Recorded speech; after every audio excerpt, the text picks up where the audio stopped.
Welcome to another edition of Wings Weekly. Jay Klein-Knecht here and head coach Steve Jennings, of course. Coach, just one game to talk about, and a very important one at that, and a very weird one. A really memorable one. Yeah. Well, anyway, I thought what we'd do is kind of break this down period by period and get to the weird stuff in just a minute. But after having beaten Austin twice in their building, you come back to the Odde Ice Center for Game 3. You know that Austin's going to be playing with a lot of energy and some desperation. And I think everybody, we kind of talked about it last week even, that you were expecting that. But man, you guys came out, and it felt to me like that first period, it was just like, almost like an exclamation point was put on the series when they came out, and it was just like, you don't have a chance. You are not going to play in this game. And your team just owned Austin in that first period. You end up 3-1. Giving up a late one there in the first, but still a 3-1 lead. Come back into the second.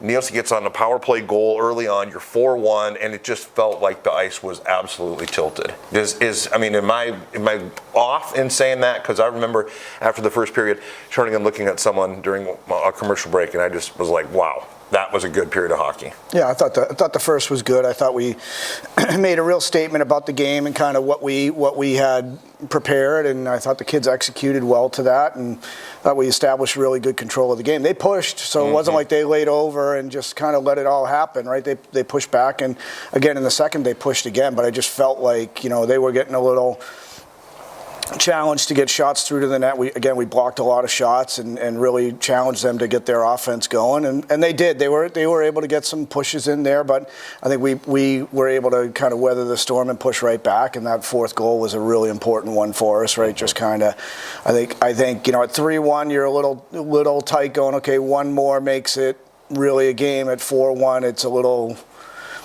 harder of a hill to climb, and that's what we had talked about all week, right? For these guys, that we needed to get out early and make it so that they had to be playing from behind the whole way, and I thought the guys did a great job with that. Yeah, it was impressive.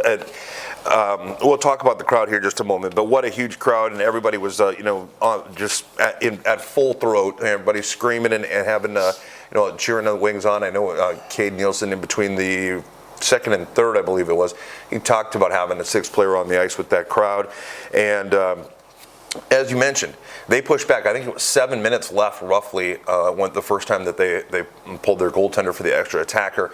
They end up scoring a goal. They have a 6-on-4 advantage and score a goal, and it started to go like, okay, wait a minute, what's happening here? Yeah. But you guys hang on. If they get that empty netter there at the end to really put the nail in the coffin, so to speak. And Austin, hats off to them, playing a great season and a very exciting and entertaining and well-played series here in the first round too. But again, your team just seemed like they really put it together there in the third after coming back from a delay that is as bizarre as it can possibly be. I remember, I'm kind of superstitious. I'm kind of a weird guy when it comes to certain, and I thought to myself, oh no, this changes everything. They were rolling, and then the lights go out for an hour and 15 minutes or whatever it was, and I'm just thinking something about this feels off. What's going to happen? And then you come back out and just picked up right where you left off and ended up being able to seal the deal there. So again, congratulations. Before we get into the lights out, what your thoughts as the if you take that piece out of it, because again, it's hard not to include that. But when you look at film, when you look back at the game, what are you as a staff like? What were you like? Man, we did this really well. What are the statistics? I thought our puck possession was good. I thought we ran our forecheck very well.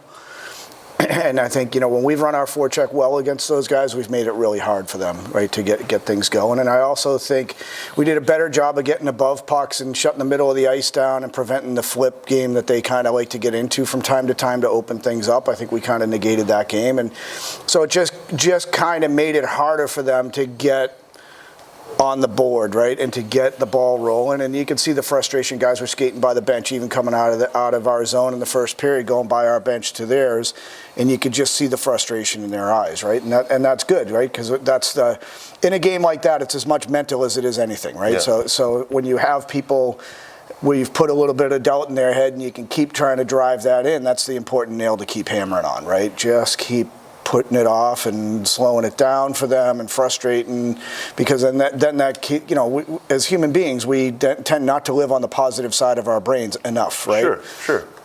So the more you can keep somebody on that side, the better off you are, because then they'll do as much damage to themselves as we can. I can kind of relate to that in a weird way. I've been accused of being negative from time to time. At any rate, we've got to address the lights out. I mean, middle of the game, 17:02, left of the third period, and poof, everything just went black. And it was like, what just happened? Yeah. And then you start to hear the crowd chanting and stomping, and everyone's pulling out their phones, and the lights are all flashing, and I'm going, what is happening? And of course, by broadcast side, I'm flipping around trying to grab this and that. Well, what happened? Like, I can't, but what a weird experience. Yeah. And everybody wondering what's happening. Like, and I had multiple people coming up to me as I'm pacing around, wandering and stuff, and people going, what's going on? What's going on? I'm like, I know as much as you do at this point, And I kept thinking about what the players were doing, and I'm like, why don't they send them to the locker room? And someone goes, well, there's no lights in the locker room, it's just, and I'm like, oh, I never thought of that. So no lights, no airflow. I was like, you guys are going to cook back there, right? So at least around the ice, it's a little cooler, some airflow. We eventually let them back there, right? Mm-hmm. But I wasn't initially looking to do that, just because I just figured to get in here with stale air and be at a point where it kind of, and I was, I guess, optimistic that maybe it would come back on really quick in 10 or 15 minutes. And when we knew it was going to be longer, then they went back to the room, and like 90% of them got fully undressed. Yeah. Right? And which was, again, I think a pretty smart move on those guys, right? To get out of your gear. It's not going to dry or anything like that, but it's just less that you're carrying around. You're not sitting in wet gear, in a humid locker room waiting to see what's going to happen there. So. And I was somewhat optimistic that it was going to come back on until I poked my head out the door. And I saw that presentation, that everything was black out here. And I'm going, that's a substation. That is something that is not something that is a quick fix. So then it became a little more ominous, and we started to hear, not ominous maybe is not the best word, but started to hear that there was a time limit established, and we have X amount of time to go. And the Austin players are out of their locker room, shoulder pads off and stuff. They're singing along with the crowd. I'm just like going, what? I missed that part. What world are we living in? Right? It was so weird. But people were having a great time. There were a lot of people stuck around. I mean, I think there was not estimated, but it was reported 1,873 was the total number. When the lights came back on and everyone burst into cheer and started getting excited again that the game was going to continue, I think it was like 3 minutes before they were going to pull the plug on the thing. It was pretty close.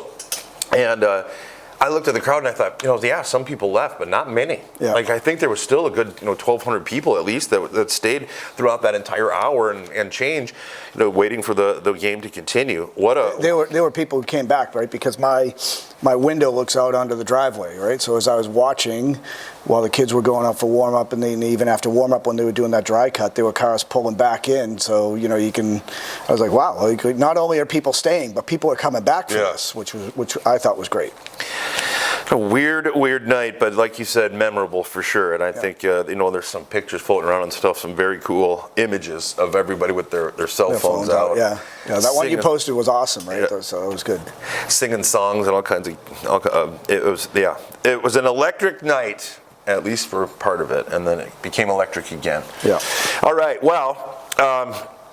Now it's a matter of waiting to see. I mean, here we are on a Monday afternoon, not knowing who you will play in the second round, because Bismarck and St. Cloud have gone to a Game 5, which will be tonight at 7 o'clock. Hopefully, probably about the time it comes out. But St. Cloud was a 1 seed rolling through. Bismarck's the cellar dweller all throughout the end of the season, really, until the final 3 weeks, 2 weeks, 3 weeks, when they came out of that bottom spot. They claim a playoff spot by beating Minot, and then here they are going toe to toe with the number 1 seed, and they're at a 2-2 game, overtime games, and these two teams are battling each other hard. I hate to do this, but I got to ask you, who would you rather face? First round? No comment. First round? No comment. I'm not like. Okay. I'm not biting that bait. Like, I had to ask. I guess you had to ask, but you're not getting an answer. But again, Bismarck has continuously, towards the end of the season, improved, and like I said, they're playing St. Cloud hard. So I mean, I was talking to Greg yesterday, our owner, and just said, like, there's pros and cons to both. Yeah. Right. So honestly, at this point, I think our job so far has been to prepare for both. And I think we spent some time and effort on that, and for us, we just want to see what happens, and really like spending too much time on a specific team right now, or rooting for somebody over the other, I think doesn't really work. And this division is ripe with fours beating the ones, right? You go back to the first trip that we had to the Robertson Cup. What was that, in 16 or 8? 5 years ago, 6, yeah. Right? I mean, we were the 4 seed and knocked off Minot, and then went up to Cloquet and knocked those guys off into Game 5, and then wind up going to the Robertson Cup, right? So and then it happened to us the next year, right? So going in as a 1 and being knocked out as a 4, yeah. So and it's happened a lot. So particularly in this division. So I think for us, it's really about whoever we have to go play, whether we're at home Friday night or we're on the road Friday night. I think it's about us getting back to our game and playing our best game against the team that we're playing, and trying to stay on focus here. And we skated today. We've been taking the last several Mondays off, but with a Saturday off and a Sunday off, we had the kids skate for a period of time today, and loved actually the focus and the execution of the kids. So it was good. I was pretty happy with that. And that's the important part this time of year, is trying to keep focused on task and not worry about all the noise and all the what-if scenarios and things like that a lot of people are doing, right? But for us, the main focus is, what do I need to do and how well can I do it? Right. Well, as I mentioned, Bismarck and St. Cloud tonight, and another team waiting to punch their ticket, Wichita Falls or the New Mexico Ice Wolves, also playing tonight, which we're talking about preparing for whichever one of these teams ends up it being that you face in the second round. You're going to have to do so without a key component. Yep. And that Cade Neilson has been selected to play for Team Great Britain. What an honor. It's a huge thing for him, no doubt. But unfortunately for the Aberdeen Wings, that tournament gets underway May 13th, and he will not be available to the team the rest of the way through the playoffs. That's a big hit. It's a big hit, but I think this is where, as a group, you look at the growth that's gone on, and if you go back through the score sheets of that series, I mean, Cade wasn't the only one producing, right? So that's a good thing. He left his mark on that series for sure, but again, not the only one. And I think we've seen some other guys stepping up and filling a void. And we played without him mid-season, and won without him mid-season when he was traveling back from Christmas. So it's different, but these things happen. Sometimes it's an injury, and sometimes it's a once-in-a-lifetime opportunity, which this probably is, right? So Cade being selected to play for Great Britain in the World Championships is a big deal. Like, he's going to play against NHLers representing the U.S. and Canada and things like that. They're playing in the top group, so it's a unique opportunity. And, very sad to see him go. Would love to have him stay for the run, but I also understand from a player's perspective and the opportunity perspective, and from the federation, right? That's one of the things when we have international players like Cade, like, the federations have the opportunity to recall them, and we don't have the ability to go and tell the federation you can't have your player back. Right. Right, that's what the IIHF is all about. And so if we have Americans playing in Canada, the same thing happens when USA Hockey wants to recall them, right? So those things happen. It's unfortunate, the timing of it, but we had some forewarning, like mid-season, that this could happen. It wasn't actually confirmed until till just before the playoffs began. But Cade was a pro and is a pro, and played a really great series. I thought he went out on Friday night. Like, he had an unbelievable game, and certainly did what he needed to do to help the team. And that was we talked about it, right? I said, if you're going to do this, like, the thing you need to do is make sure you get us through that first round. And I thought he did a very good job of that, and being a pro about it, and also not being upset that we didn't make a huge deal of the announcement when it first came out a couple weeks ago, right? Because the one thing that we wanted to make sure was that announcement wasn't a distraction from the team and the task at hand and what we needed to do. So the boys knew, but I think you saw from the group what the group's response is going to be, right? That they're going to play for each other, and they'll play for him, right? So that's the important thing here. For sure. All right, well, with that, Coach, I'll let you get going here. yet to be determined, at least at this point, and that who the Wings will face in the second round. Either way, no doubt you and your staff will be ready for them, and your team. So congratulations on a nice win over Austin there on Friday night, and good luck against whoever it is coming up this weekend. All right, thanks, Jay. All right, folks, we'll return with our second portion of Wings Weekly coming up after this. We raise the bar on bar food with sandwiches, tenders, and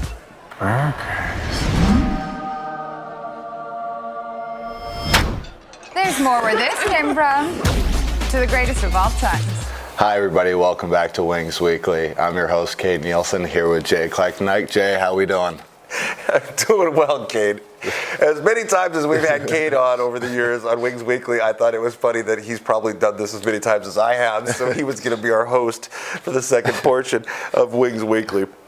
Cade, obviously the reason you are on this this show once again is because some exciting news obviously coming out for you being selected to represent the team Great Britain in the World Championships there in Tampere.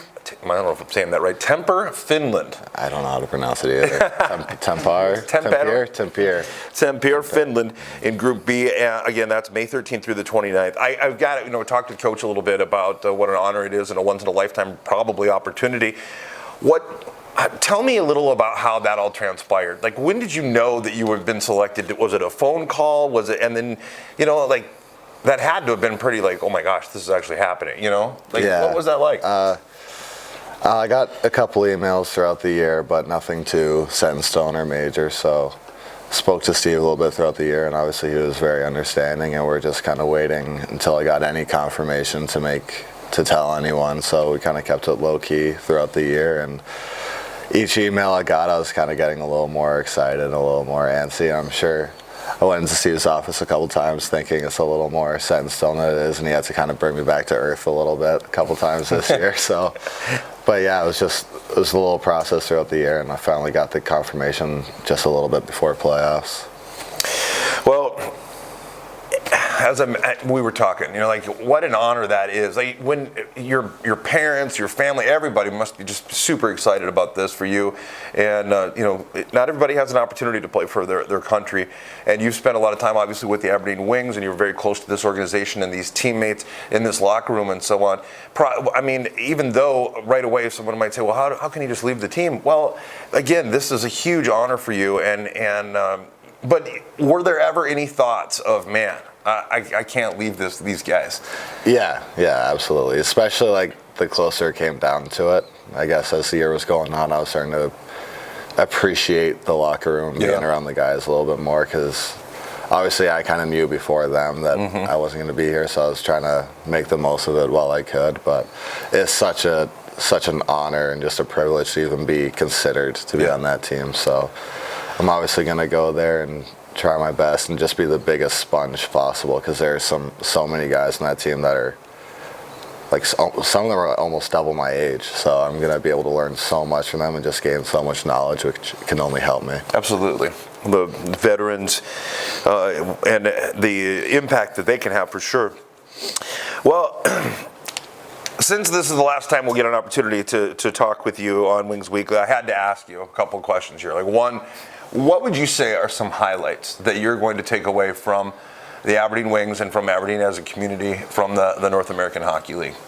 I think I asked you this a couple of weeks ago, but it was it's a little different now, knowing that 2 days? Yeah, tomorrow I fly out, but there's so many. It's hard to pinpoint one specific thing, but it's just the atmosphere that was created here, and the real family part of this organization, everyone being best. I know I sound like a broken record because I've said it so many times, but making best friends for life, brothers for life that you talk to on a daily basis every day, even guys from the past years, and going to Walmart or going to Roma's or all those things, and there's a couple fans out there they'll just say, how you doing, how's everything, and being able to build a relationship and a connection with just people throughout Aberdeen, the community, it's been really cool.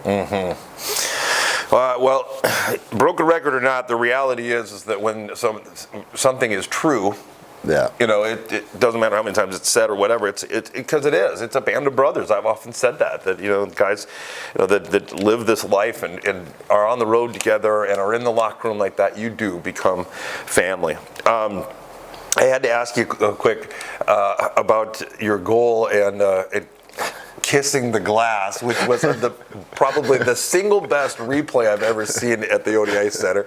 Did you see the camera? Did you know ahead of time where it was? I had no idea. So you score, peel off, and be like boop. For real, it was like so crazy. Gilly made a great pass to me, and I scored. And it's kind of a running joke. I am not good at celebrating. I am terrible. I do the exact same thing every time. I just throw my hands in the air. And I was doing that, and I saw Meg, and and I saw the camera. And I was like, this might be my last goal here. What am I gonna do? So I was gonna go. I was gonna do something with my hands. I was I don't know what I'm gonna do with my hands. It just looked weird. It looked really uncomfortable.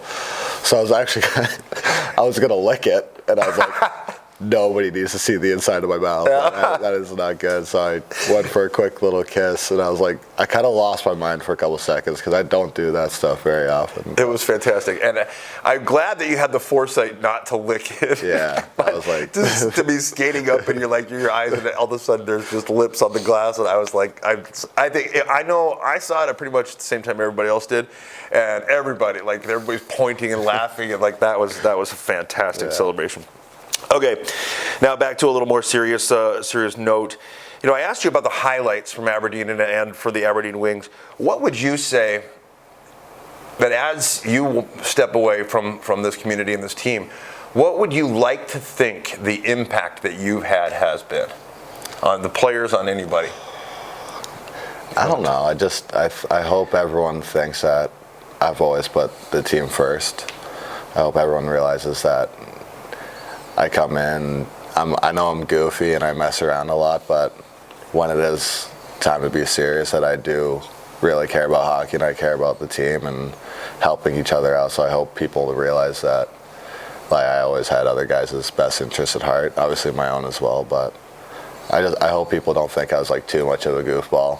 I was a little bit serious at times.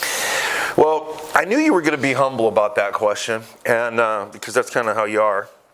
But I had a couple of quick notes here that I thought that behind the scenes stuff that I've caught or picked up on. And would you stop it already?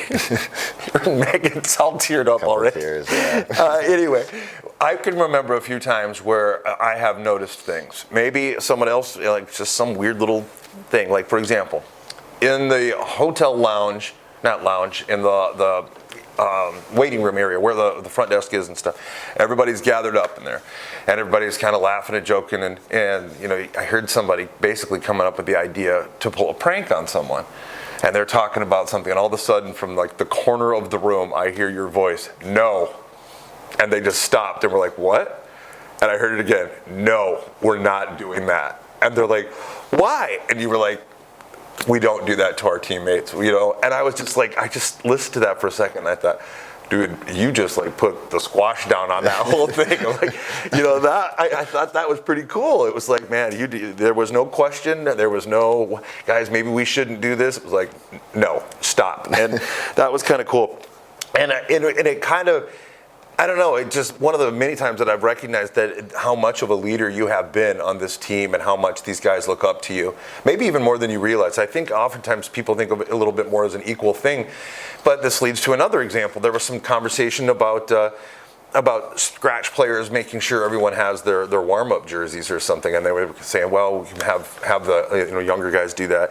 And I don't know if I'm pretty sure it was Bailey. It was I don't think that's going to work. And they're like, well, why not? It's you really think that a first-year guy's going to go up to Cade Neilson and question him about whether or not he's got his warm-ups? And I'm like, once again, this is an example of these guys looked up to you. They without a doubt, held you in a higher reverence, I think, than you realize. And I think the same of the fans and of the coaches, of everybody, that you're definitely going to be missed. But again, we wish you the absolute best in representing Team Great Britain. And then, of course, going on to the college ranks. But your time here was certainly, I don't want to say documented. I mean, that's not the right word, but it was noticeable to many people. Maybe, like I said, more so than you even realize because of your humble nature and so on. I think there are a lot of people that have been in and out of this locker room, but certainly in and out of this building too, that recognize what a great teammate you've been and what a great hockey player you are. Thank you. I appreciate that. All right. Well, Cade, we're not going to get a chance to see you take on either St. Cloud or Bismarck like the Wings will be doing, but again, you'll be there in Group B. And we'll be cheering you on from across the pond, as they say. I'll be watching the boys for sure. Nice.